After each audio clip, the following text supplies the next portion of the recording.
السلام علیکم دوستو، شہر داستان میں خوش آمدید۔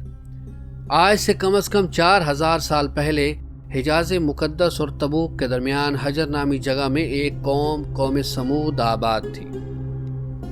قوم سمود بھی قوم عاد کی طرح نہایت طاقتور، طویل القامت اور زبردست شان و شوکت کی مالک تھی۔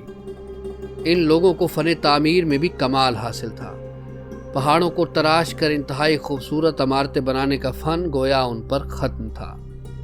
جیسا کہ قرآن کریم میں ارشاد ہوا ہے، اور یاد کرو جب کہ تمہیں عاد کے بعد جانشین بنایا اور تمہیں زمین میں جگہ دی کہ نرم زمین میں محل بناتے ہو اور پہاڑوں میں گھر تراشتے ہو۔ ان کی بنائی ہوئی بستیوں کے کھنڈرات آج بھی شام اور حجاز کے درمیان موجود ہیں۔ اپنے بڑوں کی طرح یہ لوگ طویل القامت اور لمبی عمر والے تھے۔ جسمانی قوت اور دولت و ثروت میں انہیں شہرت حاصل تھی۔ نعمتوں اور وسائل کی بہتات اور طاقت و قوت کے نشے میں یہ لوگ بدمست ہو گئے تھے۔ یہ بھی اپنے ہاتھوں سے تراشے ہوئے پتھر کے خداؤں کی عبادت کرتے تھے۔ ان کے معاشرے سے حق و انصاف ناپید ہو چکا تھا اور بے حیائی اور فحاشی آخری حدوں کو چھو رہی تھی۔ مقدس انسانی رشتوں کا احترام ختم ہو چکا تھا۔ رقص و سرود، عیش و عشرت، شراب و شباب ان کی زندگیوں کے لازمی جز بن چکے تھے۔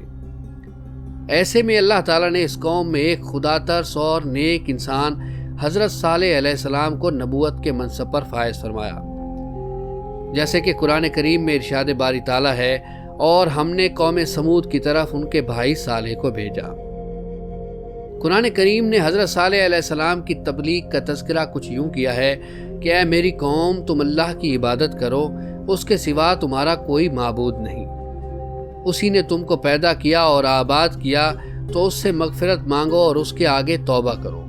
بے شک میرا پروردگار نزدیک بھی ہے اور دعا کا قبول کرنے والا بھی ہے۔ حضرت صالح علیہ السلام کی مسلسل واعظ و نصیحت اور اس کے نتیجے میں غریب لوگوں کا ایمان لانا قوم سمود کے سرداروں کے لیے تشویش کا باعث تھا۔ دراصل غرور و تکبر کی دلدل میں دھنسے یہ لوگ اس بات کا تصور بھی نہیں کر سکتے تھے کہ کوئی عام آدمی اس طرح محفلوں اور چوک چوراہوں پر کھڑا ہو کر ان کے آباء و اجداد کے خداؤں کی نفی کرے گا اور صرف ایک اندیکھے رب کی عبادت کی بات کرے گی۔ آپ نے جب قوم سمود کو خداوند عز و جل کا فرمان سنا کر ایمان کی دعوت دی، تو اس سرکش قوم نے آپ سے یہ معجزہ طلب کیا کہ آپ اس پہاڑ کی چٹان سے ایک گابھن اونٹنی نکالیے جو خوب فربا اور ہر قسم کے عیوب و نقائص سے پاک ہو۔ چنانچہ آپ نے چٹان کی طرف اشارہ فرمایا تو وہ فوراً ہی پھٹ گئی، اور اس میں سے انتہائی خوبصورت و تندرست اور خوب بلند قامت اونٹنی نکل پڑی جو گابھن تھی، اور نکل کر اس نے ایک بچہ بھی جنا۔ یہ اپنے بچے کے ساتھ میدانوں میں چرتی پھرتی رہتی۔ اس بستی میں ایک تالاب بھی تھا جس میں پہاڑوں کے چشموں سے پانی گر کر جمع ہوتا تھا۔ آپ نے فرمایا کہ اے لوگو، دیکھو یہ معجزہ کی اونٹنی ہے۔ ایک روز تمہارے تالاب کا سارا پانی یہ پی ڈالے گی اور ایک روز تم لوگ پینا۔ قوم نے اس بات کو مان لیا۔ پھر آپ نے قوم سمود کے سامنے یہ تقریر فرمائی، اے میری قوم، اللہ کو پوجو، اس کے سوا تمہارا کوئی معبود نہیں۔ بے شک تمہارے پاس رب کی طرف سے روشن دلیل آئی، یہ اللہ کا ناکہ ہے۔ تمہارے لیے نشانی ہے تو اسے چھوڑ دو کہ اللہ کی زمین میں کھائے، اور اسے برائی سے ہاتھ نہ لگاؤ کہ تمہیں دردناک عذاب آئے گا۔ چند دن تو قوم سمود نے اس تکلیف کو برداشت کیا کہ ایک دن ان کو پانی نہیں ملتا تھا، کیونکہ اس دن تالاب کا سارا پانی اونٹنی پی جاتی تھی۔ اس لیے ان لوگوں نے طے کر لیا کہ اس اونٹنی کو قتل کر ڈالیں گے۔ چنانچہ اس قوم میں کدار بن سالف، جو سرخ رنگ کی بھوری آنکھوں والا ایک زناکار عورت کا لڑکا تھا، ساری قوم کے حکم سے اس اونٹنی کو قتل کرنے کے لیے تیار ہو گیا۔ حضرت صالح علیہ السلام منع کرتے رہے، لیکن کدار بن سالف نے پہلے تو اونٹنی کے چاروں پاؤں کو کاٹ ڈالا، پھر اس کو ذبح کر دیا، اور انتہائی سرکشی کے ساتھ حضرت صالح علیہ السلام سے بے ادبانہ گفتگو کرنے لگا۔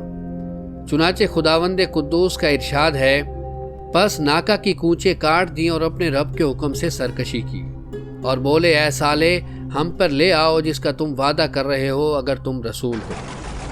قوم سمود کی سرکشی پر عذاب خداوندی کے ظہور اس طرح ہوا کہ پہلے ایک زبردست چنگھاڑ کی خوفناک آواز آئی، پھر شدت کا زلزلہ آیا جس سے تمام عمارتیں ٹوٹ پھوٹ کر تہس نہس ہو گئیں اور قوم سمود کا ایک ایک آدمی گھٹنوں کے بل اوندا گر کر مر گیا۔